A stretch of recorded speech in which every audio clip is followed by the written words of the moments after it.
നമസ്കാരം. കേരള പോലീസ് സേനയുടെ ചരിത്രത്തിൽ തന്നെ ഏറ്റവും വലിയ വൻ വിവാദങ്ങൾക്ക് വഴിതെളിച്ച തെരഞ്ഞെടുപ്പ് ചട്ടലംഘന കേസിൽ കൊട്ടാരക്കരയിലെ 4 ഉദ്യോഗസ്ഥർക്കെതിരെ അതീവ ഗുരുതരമായിട്ടുള്ള നടപടികൾക്ക് ശുപാർശ.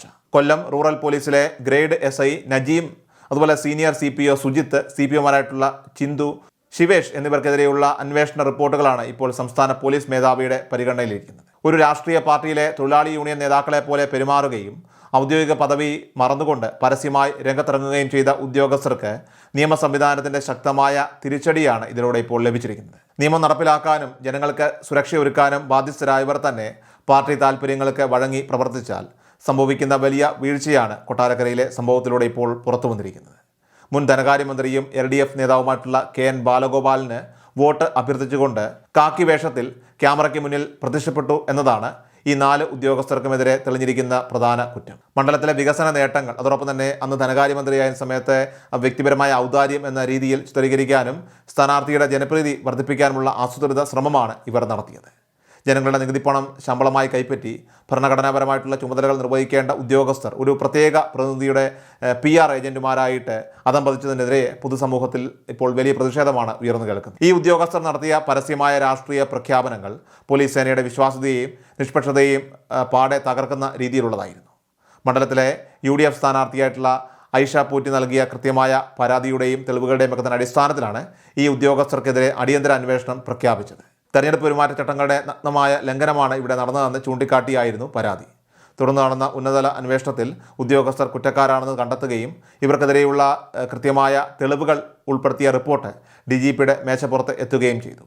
അന്വേഷണ റിപ്പോർട്ടിലെ കണ്ടെത്തലുകളൊക്കെ തന്നെ പുറത്തു വന്നതോടെ തങ്ങൾക്കെതിരെ വരാൻ പോകുന്ന കടുത്ത അച്ചടക്ക നടപടികളെയും സസ്പെൻഷൻ ഉൾപ്പെടെയുള്ള നിയമ നടപടികളെയും ഒക്കെ തന്നെ ഭയന്ന് വിയർക്കുകയാണ് കുറ്റക്കാരായിട്ടുള്ള പോലീസ് ഉദ്യോഗസ്ഥർ.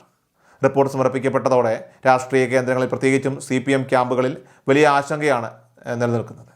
തങ്ങളുടെ രാഷ്ട്രീയ അനുഭാവമുള്ള ഉദ്യോഗസ്ഥരെ എങ്ങനെയെങ്കിലും ഈ കേസിൽ നിന്നും രക്ഷിച്ചെടുക്കാനുള്ള തീവ്ര ശ്രമങ്ങൾ പാർട്ടി തലപ്പത്തിൽ നിന്നും ആരംഭിച്ചിട്ടുണ്ട്. DGP ഓഫീസിലേക്കും ആഭ്യന്തര വകുപ്പിലെ ഉന്നത ഉദ്യോഗസ്ഥരിലേക്കും ഭരണകക്ഷി നേതാക്കളുടെ ഭാഗത്തുനിന്ന് നിരന്തരമായിട്ടുള്ള ഫോൺ കോളുകളും കടുത്ത രാഷ്ട്രീയ സമ്മർദ്ദങ്ങളുമാണ് ഉണ്ടാകുന്നത്.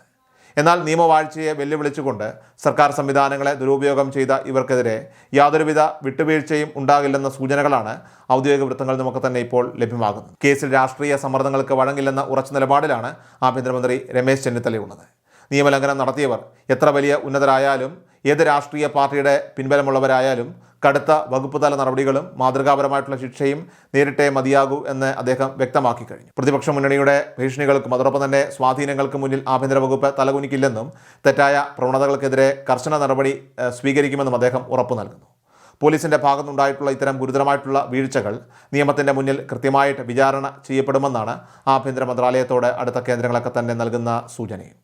പോലീസ് സേനയുടെ അന്തസ്സിനും ജനങ്ങൾക്കിടയിലുള്ള പോലീസ് സേനയുടെ വിശ്വാസ്യതയ്ക്കും കളങ്കം വരുത്തിയ ഈ 4 ഉദ്യോഗസ്ഥർക്കെതിരെയും നിയമപരമായിട്ടുള്ള പരമാവധി ശിക്ഷ ഉറപ്പാക്കാൻ കോൺഗ്രസും UDFും ശക്തമായ പ്രക്ഷോഭവുമായിട്ട് മുന്നോട്ട് പോകാനാണ് തീരുമാനിച്ചിരിക്കുന്നത്. സർക്കാർ ചെലവിലും ജനങ്ങളുടെ ചെലവിലും രാഷ്ട്രീയ പാർട്ടികളുടെ അടിമകളായിട്ട് ജീവിക്കാൻ ആഗ്രഹിക്കുന്നവർ കാക്കി വേഷം അഴിച്ചുവെച്ച് ചെങ്കോടിയും പിടിച്ച് പരസ്യമായിട്ട് രാഷ്ട്രീയത്തിൽ ഇറങ്ങുകയാണ് വേണ്ടതെന്ന കടുത്ത വിമർശനമാണ് ഭരണപക്ഷം ഇവിടെ ഉന്നയിക്കുന്നത്. സർക്കാർ സംവിധാനങ്ങളെയൊക്കെ തന്നെ പാർട്ടി ഓഫീസുകളാക്കി മാറ്റുന്ന ഇത്തരം നിയമവിരുദ്ധമായിട്ടുള്ള കളികൾ ഇനി കൊട്ടാരക്കരയിലോ കേരളത്തിലോ അനുവദിക്കില്ലെന്ന ശക്തമായിട്ടുള്ള മുന്നറിയിപ്പാണ് ഈ ഒരു സംഭവത്തിലൂടെ ഇപ്പോൾ ഭരണമുന്നണി നൽകുന്നത്.